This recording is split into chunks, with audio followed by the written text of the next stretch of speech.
Mike Davis joins us right now. He's the founder and president of the Article 3 Project and a former chief counsel for nominations to the Senate Judiciary Chairman. Chuck Grassley. Mike, great to have you with us, sir. Thank you for having me back on. Oh, my gosh. Sorry, I don't know how long you were waiting. We were trying to connect with you at the outset, and then Sue just got to me, and then, of course, the debate began.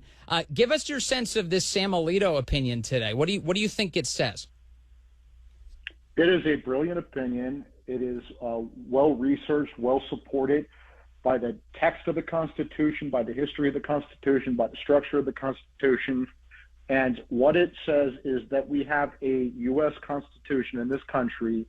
Our U.S. Constitution is a loan agreement between we the people and our federal government. We the people loan the federal government specific, enumerated, and divided powers. In exchange for those powers, the federal government promises to protect our liberties, secure our liberties. If the federal government does not have power in the Constitution, they don't have it, right? And so if you look at the Constitution, abortion's not mentioned in the Constitution.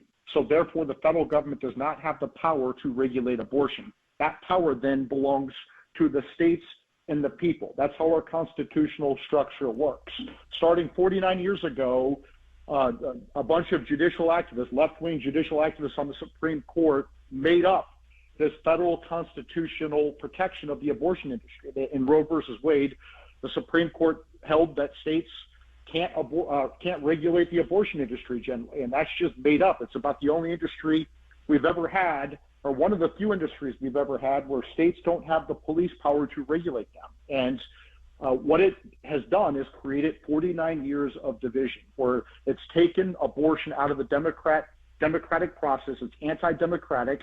And these abortion decisions are made by 5 unelected, lifetime protected, pay protected justices on the Supreme Court. That's not how our Constitution is supposed to work. And so Justice Alito and 4 other conservative justices correctly overturned Roe versus Wade and sent abortion regulations back to the states where they were for the first 200 years of our republic and where they belong. The dissent today, as Sam Alito points out, didn't bother to even find a constitutional basis or claim one for this supposed constitutional right to abortion. Mike, they suggested that simply the passage of time and the fact that Roe v. Wade was a ruling was enough. How's that good reasoning for a Supreme Court justice?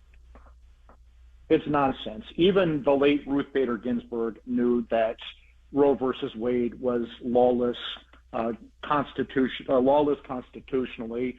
If you think about it, they're arguing precedent. Essentially, if the Supreme Court got it wrong 49 years ago, under stare decisis and precedent, the Supreme Court should continue to get it wrong. And that's just not how it's supposed to be. If that were the case, remember, Plessy versus Ferguson was a Supreme Court ruling that said that Black Americans were separate but equal, and it institutionalized Jim Crow segregation in this country. That was overturned like 56 years later in Brown versus Board of Education, right?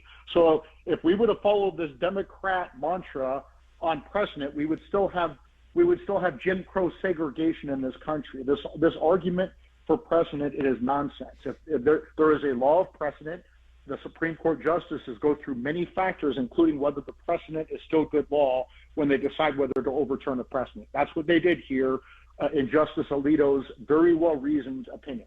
Do you think this will go down historically in kind of the same conversation as a Brown versus Board of Education, that is that momentous?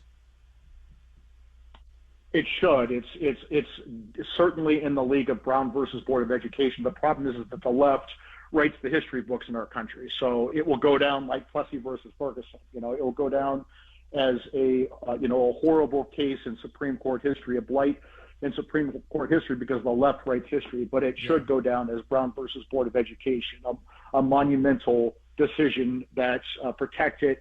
Essentially protected the lives of millions of unborn babies who have been killed by the Planned Parenthood and the abortion industry. Why do you think the justices didn't take it to the next level, though, and find a right to life for the unborn in the Constitution? Why did they go here? They went instead to the federalism argument.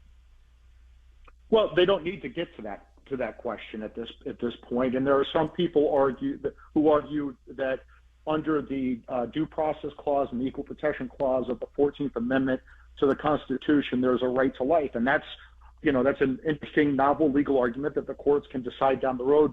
But for purposes of resolving today's case in Dobbs, the Justice Alito delivered a monumental decision. Yeah. It's just an amazing day. Mike Davis, thank you for breaking that down for us. We really appreciate it, and thanks for hanging on.